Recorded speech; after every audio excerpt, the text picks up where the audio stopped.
मैं बहस की शुरुआत करूं उससे पहले मेरे साथ मौजूद जो मेहमान हैं उन्हें हम एक एक मिनट का वक्त देंगे ताकि वो इस मुद्दे पर अपना स्टैंड क्लियर कर पाएं, हमारे दर्शक ही समझ पाएं कि आप किस ओर खड़े हैं इस बहस के दौरान। उसके बाद हम बहस की शुरुआत करेंगे। सबसे पहले हमारे साथ डॉक्टर ओम जी उपाध्याय मौजूद हैं, इतिहासकार हैं।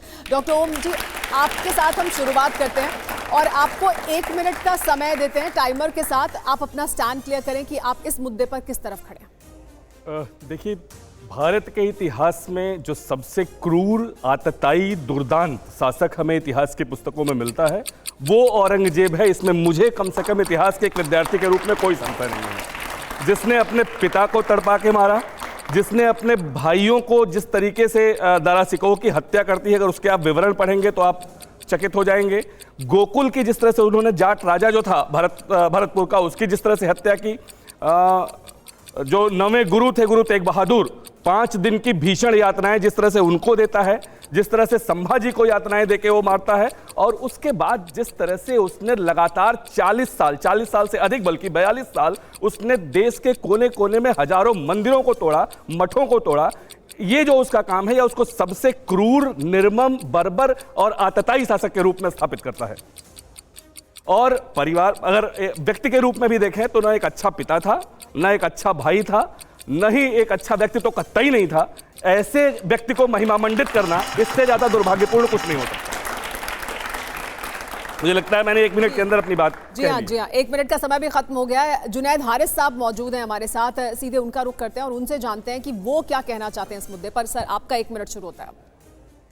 एक राजा की हैसियत से कुछ अच्छे काम भी होते हैं, कुछ बुरे काम भी होते हैं, और जाहिर सी बात है, मैं ये कहता हूँ कि जो बुरे काम हैं उन्हें बुरा कहा जाएगा, लेकिन जो अच्छे काम हैं उन्हें अच्छा भी कहा जाएगा। और जाहिर सी बात है, एक चीज़ और क्लियर कर दे रहा हूँ, राजा कभी किसी का एक नायक नहीं हो सकता है। हम आज़ाद हिंदुस्तान में जीते हैं, राजा और प्रजा की परंपरा ये अपने आप में गलत है। जो कुछ है, जाहिर सी बात है, वो अपने राजा एक अपनी सत्ता की लोभ में पता नहीं क्या क्या करता है और कितने कितने लोगों को बेवकूफ़ बनाता है। मैं सिर्फ औरंगजेब की बात नहीं कर रहा हूँ, यहाँ तक मैं आपको बता दूँ कि विक्रमादत्त ने भी अपने भाई रामगुप्त का कत्ल किया। जाहिर सी बात है कि सत्ता है, सत्ता के हथियाने के लिए आदमी करता है। आप चले जाइए अजातशत्रु ने अपने बाप बिंबिसार का कत्ल किया। आप उससे भी आगे बढ़िए, उदय भद्रा ने अपने बाप अजातशत्रु का कत्ल किया। अशोका के बारे में भी बहुत सी बातें आते हैं। ये सब हमारे आइडियल लोग हैं। मैं इसके बावजूद, टाइम अप हो गया। जुनैद हारिस साहब वापस आएंगे, डिबेट में पूरी चर्चा करेंगे, लेकिन 1 मिनट में संगीत रागी जी, आपका स्टैंड क्या है?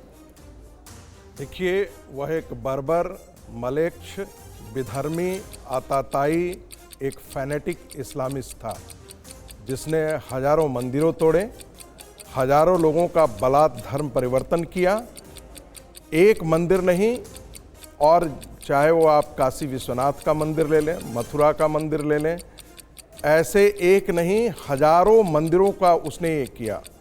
और बलात् धर्म परिवर्तन करवाना, आप सोच सकते हैं कि गुरु तेग बहादुर को किसने मरवाया, उनका गला किस प्रकार के काटा।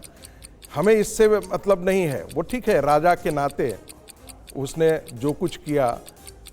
सवाल ये है ना, भारत की संस्कृति को नष्ट करने के लिए उस विधर्मी, मलेच्छ, आताताई, इस्लामिस्ट आक्रमणकारी ने जिस प्रकार से भारत की संस्कृति को सत्यानाश किया, मेरे लिए वह सबसे ज़्यादा मलेच्छ, अशोभनीय है और उसका मैं विरोध करता हूँ। वो इस देश का नायक नहीं हो सकता। संगीत रागी जी, आपका समय हो गया है। देश के उन विधर्मी मुसलमानों का नायक हो सकता है, इस पर आएंगे, पूरी चर्चा करेंगे। देश का नायक नहीं हो सकता। समय खत्म हो गया है। राजकुमार भाटी जी हमारे साथ मौजूद है। राजकुमार भाटी जी, आप 1 मिनट में अपना स्टैंड, किस तरफ आप खड़े हैं इस चर्चा के दौरान? देखिए, ओम जी उपाध्याय इतिहासकार हैं। उन्होंने अभी हमारे बीच में बताया कि औरंगजेब एक क्रूर और निर्दयी शासक था, अत्याचारी था। तो हमारे पास कोई कारण नहीं है कि हम उनसे असहमत हों। इतिहास पढ़ाने की जिम्मेदारी इतिहासकारों की है। इतिहासकार बताएंगे क्या किसकी। और फिर समाजवादी पार्टी किसी प्राचीन काल के किसी बादशाह की या राजा की वकील नहीं है कि हम उनकी सफाई दें। लेकिन मैं एक बात ज़रूर कहना चाहूँगा कि हमारे भारतीय जनता पार्टी के मित्र और आरएसएस के मित्र जो गलतियाँ अब से 400, 500, 600, 700, 800 साल पहले हुई थी, उन गलतियों के लिए वर्तमान में लोगों को जिम्मेदार ठहराना चाहते हैं।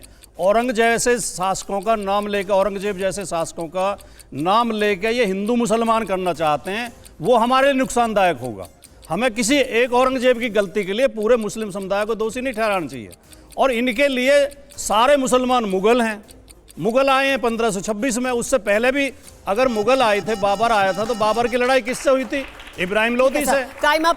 तो ये हर बात में वापस आएंगे, नफरत ये फैलाना चर्चा तो और पूरी बहस गुटबाजी होगी, करना डिबेट उचित ओपन नहीं। होगी। आएंगे राजकुमार भाटी जी, इस पर आएंगे, लेकिन हमारे साथ फिलहाल प्रदीप भंडारी जुड़ गए हैं, बीजेपी के प्रवक्ता हैं। प्रदीप भंडारी, आपका 1 मिनट का समय शुरू होता है अब। इस मुद्दे पर आप अपनी राय रखें।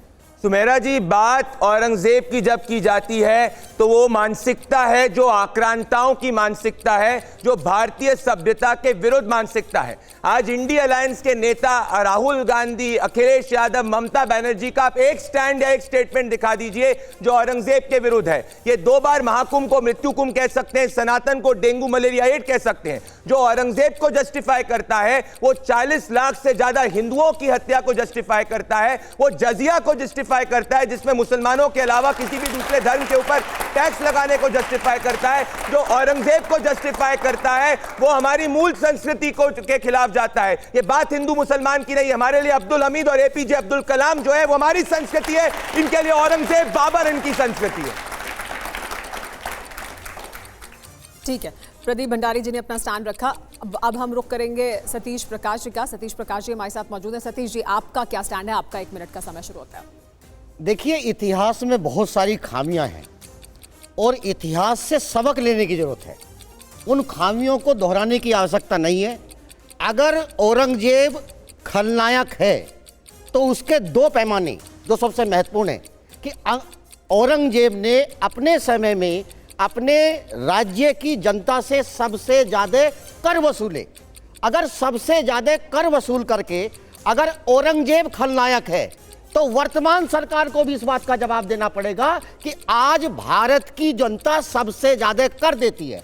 अगर औरंगजेब सबसे ज़्यादा चरमपंथी है तो वर्तमान सरकार को भी ये बताना पड़ेगा कि आज भारत में चरमपंथी कहीं ना कहीं अपने चरम के ऊपर है।